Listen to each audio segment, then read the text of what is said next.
السلام علیکم ورحمۃ اللہ وبرکاتہ۔ نحمدہ ونصلی ونسلم علی رسولہ الکریم، اما بعد۔ اللہم صلی علی محمد وعلی آل محمد کما صلیت علی ابراہیم وعلی آل ابراہیم انک حمید مجید۔ اللہم بارک علی محمد وعلی آل محمد کما بارکت علی ابراہیم وعلی آل ابراہیم انک حمید مجید۔ آج ہم مختصر سا سبق پڑھیں گے، انشاءاللہ کل تفصیل کے ساتھ اصول حدیث اور جو روایات آج میں بیان کروں گا ان کی تشریح کل کے سبق میں آپ کے سامنے آ جائے گی۔ کتاب آپ دیکھ سکتے ہیں۔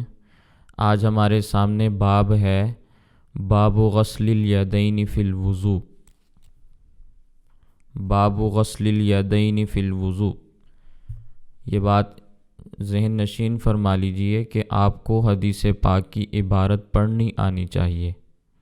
میں جو دو مرتبہ حدیث پاک کی عبارت پڑھتا ہوں، ایک تو اس سے اجر اور ثواب ملتا ہے، اور دوسری بات یہ ہے کہ عبارت کے الفاظ ذہن میں بیٹھ جائیں، زبان سے جاری ہو جائیں، اس لیے ٹھہر کر آرام سے الفاظ کی ادائیگی کی جاتی ہے۔ تو جب احادیث کے الفاظ پڑھے جا رہے ہوں تو آپ بھی اسے اپنی زبان سے دہرا لیا کریں۔ آج کے بعد انشاءاللہ ترجمہ بھی دو مرتبہ ہو جائے گا تاکہ ترجمہ بھی آپ کے ذہن میں اچھی طرح سے رچ بس جائے۔ تو آج ہمارے سامنے باب ہے، باب غسل الیدین فی الوضوء، وضو میں دونوں ہاتھوں کا دھونا، اس بارے میں باب ہے۔ حدیث پاک دیکھیں۔ اللہم صلی علی محمد النبی الامی وعلی آلہ وسلم تسلیما۔ اخبرنا مالک اخبرنا ابو الزناد عن الاعرج عن ابی ہریرہ رضی اللہ تعالی عنہما وعنہم ان رسول اللہ صلی اللہ علیہ وسلم قال اذا استيقظ احدكم من نومه فليغسل يده قبل ان يدخلها في وضوئه فإن احدكم لا يدري اين باتت يده۔ اخبرنا مالک اخبرنا ابو الزناد عن الاعرج عن ابی ہریرہ رضی اللہ تعالی عنہما وعنہم ان رسول اللہ صلی اللہ علیہ وسلم قال اذا استيقظ احدكم من نومه فليغسل يده قبل ان يدخلها في وضوئه فإن احدكم لا يدري اين باتت يده۔ امام محمد رحمہ اللہ فرماتے ہیں کہ ہمیں امام مالک رحمہ اللہ نے خبر دی، انہوں نے حضرت ابو الزناد سے روایت بیان کی حضرت اعرج کے حوالے سے، اور وہ حضرت ابو ہریرہ رضی اللہ تعالیٰ عنہ سے یہ روایت نقل فرماتے ہیں کہ بے شک رسول اللہ صلی اللہ علیہ وسلم نے ارشاد فرمایا، جب تم میں سے کوئی اپنی نیند سے بیدار ہو تو ہاتھ کو وضو والے پانی میں ڈالنے سے پہلے اچھے طریقے سے دھو لے، کیونکہ تم میں سے کسی کو معلوم نہیں کہ اس کے ہاتھ نے رات کہاں گزاری، یعنی اس کا ہاتھ کہاں کہاں لگا۔ حضرت ابو ہریرہ رضی اللہ تعالیٰ عنہ فرماتے ہیں کہ رسول اللہ صلی اللہ علیہ وسلم نے ارشاد فرمایا، اذا استيقظ احدکم، جب بیدار ہو تم میں سے کوئی بھی، من نومہ، اپنی نیند سے، فلیغسل یدہ، تو اسے چاہیے کہ وہ دھو لے اپنے ہاتھ کو، قبل ان یدخلہا فی وضوئہ، اس ہاتھ کو وضو والے پانی میں داخل کرنے سے پہلے۔ وضوئہ سے مراد وضو والا پانی ہے۔ فإن أحدكم لا يدري، کیونکہ بے شک تم میں سے کوئی ایک بھی نہیں جانتا، أين باتت يده، کہ اس کے ہاتھ نے رات کہاں گزاری۔ قال محمد، امام محمد رحمہ اللہ فرماتے ہیں ھذا حسن وہکذا ینبغی ان یفعل ولیس من الامر الواجب الذی ان ترکہ تارک اثم وہو قول ابی حنیفۃ رحمہ اللہ تعالی قال محمد رحمہ اللہ تعالی ھذا حسن وہکذا ینبغی ان یفعل ولیس من الامر الواجب الذی ان ترکہ تارک اثم وہو قول ابی حنیفۃ رحمہ اللہ تعالی۔ حضرت امام محمد رحمہ اللہ فرماتے ہیں کہ یہ اچھی بات ہے کہ ایسا ہی کرنا چاہیے، لیکن یہ ایسا لازمی کام نہیں ہے کہ اگر اس کو چھوڑ دے تو وہ گناہگار ہو جائے۔ یہی حضرت امام اعظم ابو حنیفہ رحمہ اللہ تعالی کا مذہب ہے۔ امام محمد رحمہ اللہ فرماتے ہیں کہ یہ اچھی بات ہے، یوں کر لیا جائے، ھذا حسن وھذا ینبغی ان یفعل ولیس من الامر الواجب الذی ان ترکہ تارک اثم، اور اگر چھوڑنے والے نے اس کو چھوڑ دیا تو یہ ایسا واجب کام نہیں ہے کہ جس کی وجہ سے وہ گناہگار ہو۔ یہ حضرت امام اعظم ابو حنیفہ رحمہ اللہ تعالی کا مذہب ہے۔ اب یہ روایت ہے، اس روایت میں اللہ کے نبی صلی اللہ علیہ وسلم کی حدیث پاک حضرت ابو ہریرہ رضی اللہ تعالیٰ عنہ نقل فرما رہے ہیں۔ اس روایت میں ابو الزناد رحمہ اللہ کا تذکرہ آیا، ان کا تعارف آپ کے سامنے آ چکا ہے۔ حضرت اعرج کا تذکرہ آیا، ان کا تذکرہ بھی آپ کے سامنے آ چکا ہے۔ حضرت ابو ہریرہ رضی اللہ تعالیٰ عنہ کے حالات بھی آپ کے سامنے مختصر طور پر بیان کیے جا چکے ہیں۔ تو اب اللہ کے نبی صلی اللہ علیہ وسلم نے جو بات ارشاد فرمائی وہ یہ ہے کہ انسان جب اپنی نیند سے بیدار ہو تو نیند سے بیدار ہونے کے بعد اپنے ہاتھ کو دھوئے بغیر، صاف کیے بغیر وضو والے پانی میں نہ ڈالے۔ پہلے زمانے میں پانی کی قلت ہوا کرتی تھی، دور دراز سے پانی کو لایا جاتا تھا، وضو کرنے کے لیے، استنجا کرنے کے لیے، پینے کے لیے اس کو استعمال کیا جاتا تھا۔ وہ نظام نہیں تھا جو آج ہمارے پاس ہے کہ ٹوٹی چلائی اور پانی نیچے گرنا شروع ہوا، یا نلکا چلایا اور پانی گرنا شروع ہو گیا۔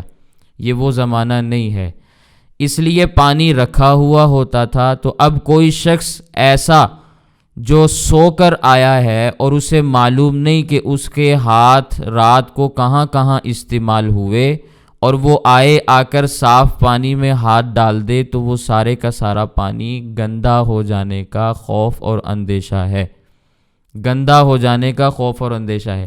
اس لیے اس کو یہ بات سمجھائی جا رہی ہے کہ پہلے الگ سے اپنے ہاتھوں کو دھو لو، صاف کر لو، پھر اس کے بعد اسی پانی میں ہاتھ ڈال کر یا جیسے بھی پانی نکالنا ہو، کچھ وضو کے لیے نکال لو یا کچھ پینے کے لیے نکال لو۔ اصل میں اس روایت کا مقصد یہ ہے۔ اسی لیے امام محمد رحمہ اللہ فرماتے ہیں کہ یہ کوئی امر واجب نہیں ہے کہ اگر کسی نے اس کے خلاف کر لیا تو پانی ہی ضائع ہوگا نا، دوبارہ بھی لایا جا سکتا ہے، مشکل ہوگی اس کو، پھر وہ مشکل برداشت کرنی پڑے گی۔ بہتر یہ ہے کہ یوں کام نہ کیا جائے، لیکن اگر ہو بھی جائے تو گناہگار انسان نہیں ہوتا۔ یہ حضرت امام اعظم ابو حنیفہ رحمہ اللہ تعالیٰ کا مذہب ہے۔ اور یہ جتنی بھی بات اس روایت میں بیان کی گئی ہے یہ ساری کی ساری تشکیک پر مشتمل ہے، یعنی شک پر مشتمل ہے، کہ شک کی بنیاد پر یہ حکم دیا جا رہا ہے کہ ہو سکتا ہے تمہارے ہاتھ پر گندگی لگی ہوئی ہو۔ یقینی بات نہیں ہے کہ جو بھی سوئے گا تو سونے کے بعد اس کے ہاتھ گندے ہو جائیں گے، ایسا نہیں ہے۔ ہاں، سونے کی حالت ایسی حالت ہوتی ہے کہ جس میں انسان کو کسی امر کا پھر پتہ نہیں چلتا کہ وہ کیا کر رہا ہے، کس انداز میں کر رہا ہے، اس کا ہاتھ کہاں کہاں لگ رہا ہے۔ تو اس لیے شک کی بنیاد پر یہ بات سمجھائی جا رہی ہے کہ ہو سکتا ہے تمہارے ہاتھ گندے ہوں۔ ایسا نہ ہو، اب تمہیں تو پتہ نہیں ہے کہ تمہارے ہاتھ کہاں کہاں لگے، تو کہیں ایسا نہ ہو کہ تمہارے ہاتھ پر گندگی لگی ہوئی تھی، تمہیں پتہ نہیں چلا، نیند کا غلبہ تھا، ویسے ہی اٹھے آ کے پانی میں ہاتھ ڈال دیا اور باقی سارا پانی بھی گندا ہو گیا۔ سمجھ آ رہی ہے بات؟ تو اس وجہ سے امام محمد رحمہ اللہ نے فرمایا یہ استحبابی حکم ہے، یہ استحبابی حکم ہے، امر واجب نہیں ہے۔ اور پھر تقریباً تمام کے تمام علماء اور فقہا کا یہی مذہب ہے کہ یہ استحبابی امر ہے۔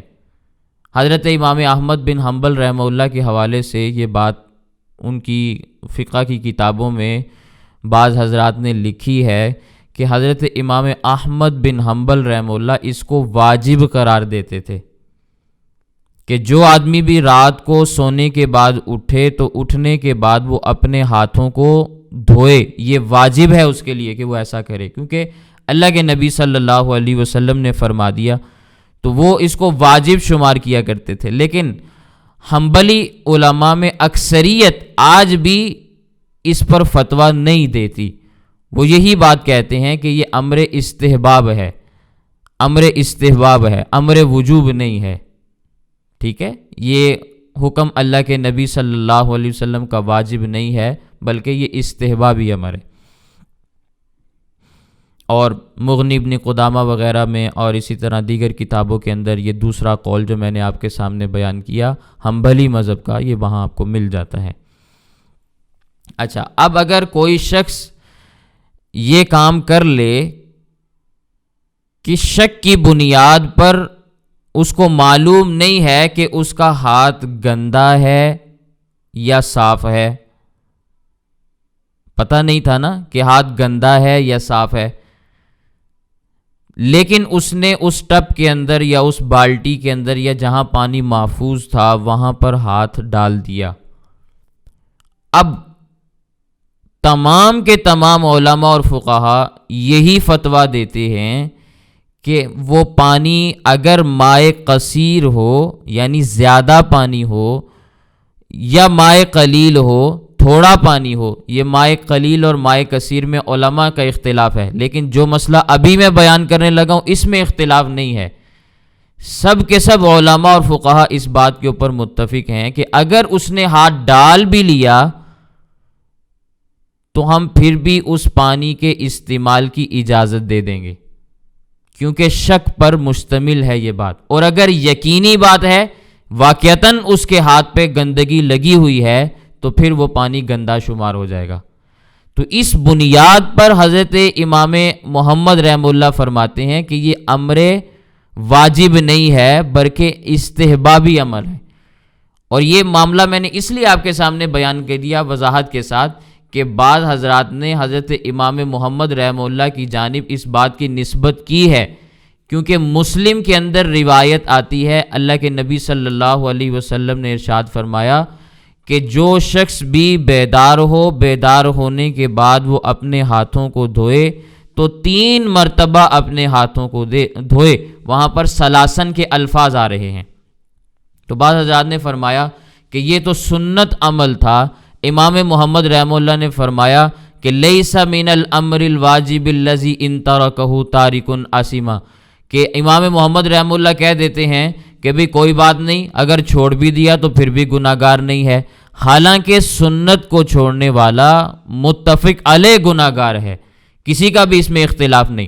حضرت امام محمد رحمہ اللہ نے یہ بات نہیں فرمائی کہ میں اس کو سنت کہہ رہا ہوں اور پھر جو اس سنت کو چھوڑے گا وہ گناہگار نہیں ہے، یہ بات نہیں فرمائی، بلکہ امام محمد رحمہ اللہ فرماتے ہیں کہ یہ امر استحباب ہے، مستحب امر ہے، مستحب کام ہے، کوئی اگر اس کو چھوڑ بھی دے گا تو وہ گناہگار نہیں ہوگا۔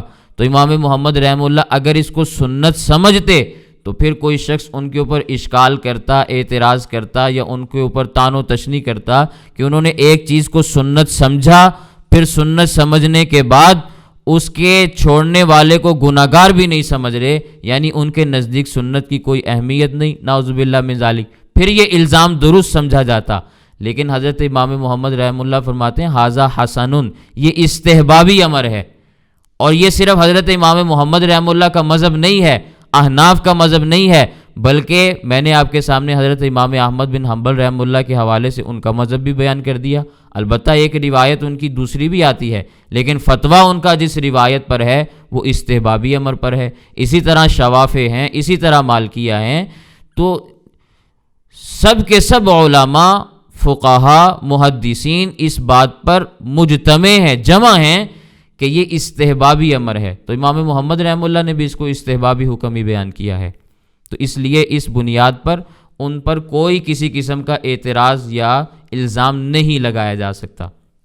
البتہ یہ بات آپ ذہن نشین کر لیجئے کہ ہمارے نزدیک جو عمل سنت مؤکدہ ہو، جو عمل سنت مؤکدہ ہو، جس کا سنت ہونا ثابت ہو جائے، اس کا چھوڑنے والا وہ پرلے درجے کا گناہگار شمار ہوتا ہے۔ سمجھ میں آ رہی ہے بات؟ گناہگار شمار ہوتا ہے۔ ہم اس کو یوں نہیں کہتے کہ کوئی بات نہیں، اگر چھوڑ دیا تو خیر ہے، کوئی مسئلہ نہیں۔ نہیں، بخاری شریف کے اندر اللہ کے نبی صلی اللہ علیہ وسلم کی روایت آتی ہے، من رغب عن سنتی فلیس منی، جو میری سنت سے اعراض کرتا ہے، میری سنت کو چھوڑنے والا ہے، اس کا ہم سے کوئی لینا دینا نہیں ہے۔ وہ ہمارے طبقے سے پھر تعلق نہیں رکھتا، جو ہمارے طریقے کو پسند نہیں کرتا یا ہمارے طریقوں کی اختیار نہیں کرتا یا اس پر عمل نہیں کرتا۔ اور حضرت عائشہ رضی اللہ تعالیٰ عنہ کی ایک روایت موجود ہے جس میں انہوں نے تذکرہ کیا تھا کہ اللہ کے نبی صلی اللہ علیہ وسلم نے یہ بات ارشاد فرمائی، ستۃ لعنتہم ولعنہم اللہ وکل نبی یجاب، کہ 6 امور ایسے ہیں، 6 افراد ایسے ہیں کہ جن پر میں بھی لعنت کرتا ہوں۔ یعنی صحابہ کرام کے حلقے میں اللہ کے نبی صلی اللہ علیہ وسلم بیٹھے ہوئے تھے، تو فرمانے لگے ہم سب لعنت کرتے ہیں بشمول اللہ کے نبی صلی اللہ علیہ وسلم، وَلَعَنَهُمُ اللَّهُ، اللہ بھی ان پہ لعنت کرتا ہے، اور ہر نبی ان کے بارے میں یہی نظریہ رکھتا ہے، الزائد فی کتاب اللہ، کتاب اللہ پر زیادتی کرنے والا۔ ایک مسئلہ کتاب اللہ میں موجود نہیں، کتاب اللہ کی آیات کو کھینچ کر اپنے سے مسئلے نکال کر بیان کرنے شروع کر دیے، الزائد فی کتاب اللہ، یہ لعنت کا مستحق ہے۔ انبیاء کی بھی اس پر لعنت ہے، اللہ کی بھی لعنت ہے، صحابہ کرام کی بھی لعنت ہے۔ والمکذب لقدر اللہ، اللہ کی تقدیر کا انکار کرنے والا، یہ بھی لعنت کا مستحق ہے۔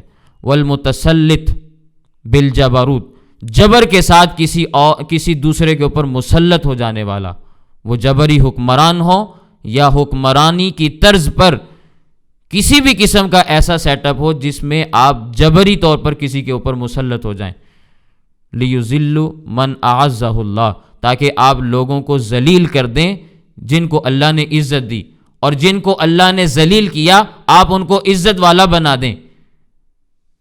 ان افراد کے اوپر لعنت ہے۔ وَالتَّارِكُ لِسُنَّتِي، اور میری سنت کو چھوڑنے والا، اس پر اللہ کی بھی لعنت ہے، اللہ کے انبیاء کی بھی لعنت ہے، سارے کے سارے صحابہ کی لعنت ہے۔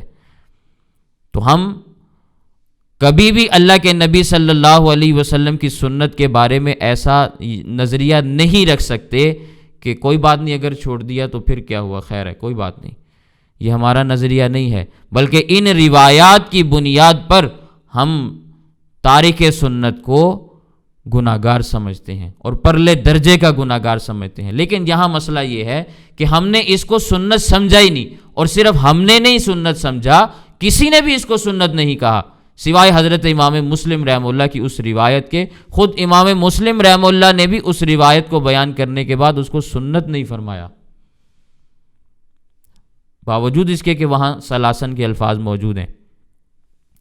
ٹھیک ہے، البتہ امام شافعی رحمہ اللہ اور دیگر علماء نے جب اس روایت کو بیان کیا، کیونکہ ان کی کتابوں میں بھی یہ روایات موجود ہیں، تو انہوں نے اس کا جو سبب بیان کیا اس روایت کے لانے کا، وہ یہ تھا کہ ابتدائی دور میں پتھروں کے ساتھ استنجا کیا جاتا تھا، جسے استنجا بالاحجار کہا جاتا ہے۔ حجر پتھر کو کہا جاتا ہے، احجار اس کی جمع ہے، پتھر کے ساتھ استنجا کرنا، اور اس میں امکان ہوتا تھا اس بات کا کہ معمولی سی نجاست انسان کے اس جسم کے حصے پر رہ جاتی ہے۔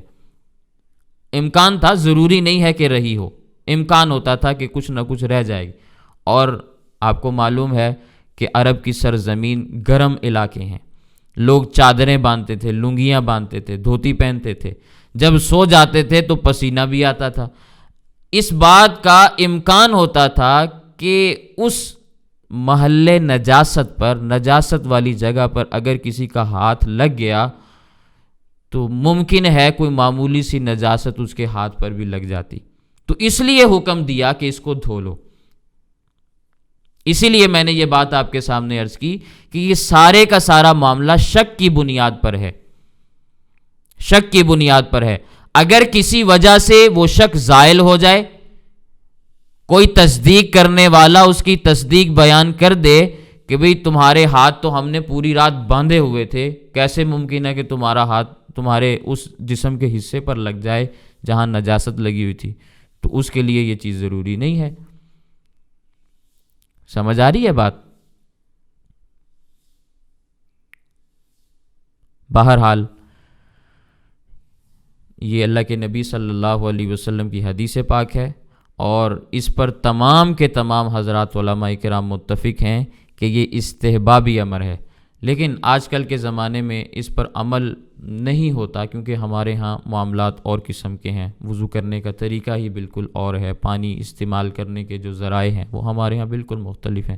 لیکن اگر کبھی کسی علاقے میں اس قسم کا معاملہ ہو، کبھی کبھی ہو جاتا ہے، ایسے معاملات پیش آ جاتے ہیں، یا پانی ختم ہو جاتا ہے تو پانی ایک جگہ پر جمع کرنا پڑتا ہے، تو اس جمع کیے ہوئے پانی میں کوشش یہ کرنی چاہیے کہ پہلے اپنے ایک ہاتھ کو صاف کریں، اس ہاتھ کی صفائی کے بعد اس ہاتھ کو پانی کے اندر ڈالیں اور اس ہاتھ کے ذریعے سے اندر سے پانی نکالیں، پھر دوسرا ہاتھ دھوئیں، پھر دونوں ہاتھوں کے ذریعے سے وضو کریں یا پانی نکالیں، یا جس مقصد کے لیے بھی آپ نے اس کو استعمال کرنا ہو اس کو استعمال کرنا چاہیے۔ تو یہ ادب آداب کا تقاضا ہے، ٹھیک ہے؟ تو یہ ایک روایت آپ کے سامنے آ گئی ہے۔ میرے خیال سے آج کے سبق میں اتنی بات کافی ہے، باقی انشاءاللہ کل آپ کے سامنے چیزیں آ جائیں گی، ٹھیک ہے؟ اس باب کے اندر ایک ہی حدیث موجود ہے، حدیث پاک دوبارہ دیکھ لیں، میں اس کا ترجمہ بھی دوبارہ عرض کر دیتا ہوں۔ اخبرنا مالکن اخبرنا ابو الزناد عن الاعرج عن ابی ہریرہ رضی اللہ تعالی عنہما وعنہم ان رسول اللہ صلی اللہ علیہ وسلم قال اذا استيقظ احدكم من نومه فليغسل يده قبل ان يدخلها في وضوئه فان احدكم لا يدري اين باتت يده۔ حضرت امام محمد رحمہ اللہ فرماتے ہیں کہ ہمیں حضرت امام مالک رحمہ اللہ نے یہ بات بیان کی، انہوں نے حضرت ابو الزناد سے اور انہوں نے اعرج سے اور انہوں نے حضرت ابو ہریرہ رضی اللہ تعالیٰ عنہ سے یہ حدیث پاک سنی کہ بے شک اللہ کے نبی صلی اللہ علیہ وسلم نے یہ بات ارشاد فرمائی، جب تم میں سے کوئی شخص نیند سے بیدار ہو تو پانی والے برتن میں ہاتھ ڈالنے سے پہلے اپنے ہاتھوں کو دھو لے، کیونکہ اسے معلوم نہیں ہے این باتت یدہ کہ اس کا ہاتھ کہاں کہاں لگتا رہا۔ قال محمد رحمہ اللہ تعالی ھذا حسن وھکذا ينبغي ان يفعل وليس من الامر الواجب الذي ان تركه تارك اثم وهو قول ابی حنیفہ۔ حضرت امام محمد رحمہ اللہ فرماتے ہیں کہ یہ بہتر کام ہے، اچھا کام ہے کہ یوں کر لیا جائے، اور یہ حکم واجبی احکام میں سے نہیں ہے کہ اگر ان کو چھوڑ دیا جائے تو چھوڑنے والا گناہگار سمجھا جائے۔ یہی حضرت امام اعظم ابو حنیفہ رحمہ اللہ کا مذہب ہے۔